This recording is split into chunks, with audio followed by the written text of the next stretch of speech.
കഴിഞ്ഞാൽ നമുക്കെങ്ങനെ Minecraft free ആയി ഡൗൺലോഡ് ചെയ്യാമെന്നാണ് ഗേസ്. അപ്പോൾ ഞാൻ ഡൗൺലോഡ് ചെയ്ത മൈൻക്രാഫ്റ്റ് ആപ്പ് ഞാൻ ഇപ്പോൾ എടുത്തിട്ടുണ്ട് ഗേസ്.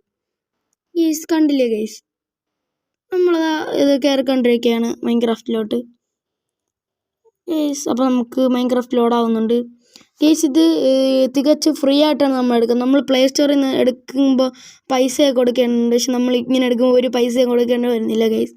നമ്മൾ ഒറിജിനൽ മൈൻക്രാഫ്റ്റാണ് ഗേസ് ഡൗൺലോഡ് ചെയ്യുന്നത്, കണ്ടില്ലേ ഗേസ്. അപ്പോൾ നമുക്ക് എങ്ങനെ ഡൗൺലോഡ് ചെയ്യാൻ നോക്കാം ഗേസ്. നമ്മളിപ്പോൾ ക്രോമിൽ പോയാണ് ഡൗൺലോഡ് ചെയ്യുന്നത്. അപ്പോൾ ഗേസ് നിങ്ങൾ കിടന്ന് കഷ്ടപ്പെടേണ്ട കാര്യമൊന്നുമില്ല, ഞാൻ ലിങ്ക് ഡിസ്ക്രിപ്ഷനിൽ കൊടുത്തിട്ടുണ്ട് ഗേസ്. നിങ്ങൾക്ക് അത് ക്ലിക്ക് ചെയ്ത് എടുക്കാവുന്നതാണ്. എന്തെങ്കിലും ബുദ്ധിമുട്ടുള്ളവർ കമൻറ്റ് വഴി അറിയിച്ചാൽ മതി. അവർക്ക് വേണ്ടി ഞാൻ കമൻറ്റിൽ തന്നെ എന്തിനാണ് സെർച്ച് ചെയ്യുന്നുള്ളതെന്ന് ഞാൻ ഇട്ടുതരാം. അതിനൊന്നും വേറെ പ്രശ്നമൊന്നുമില്ല. എന്ത് കാര്യമുണ്ടെങ്കിൽ നിങ്ങൾക്ക് കമൻറ്റിൽ അറിയിക്കുന്നതാണ് ഗേസ്. അപ്പോൾ നമ്മളത് എടുത്തിട്ടുണ്ട് ഗേസ്. നമ്മളിപ്പോൾ സെർച്ച് ചെയ്താണ് എടുക്കുന്നത്, നിങ്ങൾ ബുദ്ധിമുട്ടേണ്ട, നിങ്ങൾ ഡിസ്ക്രിപ്ഷനിൽ നിന്ന് എടുത്താൽ മതി ഗേസ്. അപ്പം നമുക്കിപ്പം ലെഫ്റ്റ് 9 8 7 അങ്ങനെയൊക്കെ എഴുതി കാണിക്കും. അത് സെക്കൻഡ് കാണിക്കണേ ഗേസ്, ലോഡായി വരുന്നതാണ്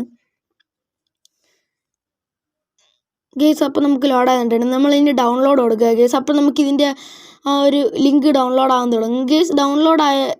ഇപ്പോൾ നമ്മൾ ഡൗൺലോഡ് ചെയ്തുകൊണ്ട് നമുക്ക് ഡൗൺലോഡ് എഗെയിനാണ് കാണിക്കുന്നത്. നിങ്ങൾക്ക് ഡൗൺലോഡ് എനിവേ എന്നായിരിക്കും കാണിക്കുന്നത്, അത് കൊടുക്കുക ഗേസ്. അപ്പോൾ നമ്മൾ എന്നിട്ട് അത് ഡൗൺലോഡ് ആയ ശേഷം എങ്ങനെ ഒരു നോർമൽ APK ആപ്ലിക്കേഷൻ ഡൗൺലോഡ് ചെയ്യുക അതേപോലെ ഡൗൺലോഡ് ചെയ്യണം ഗേസ്.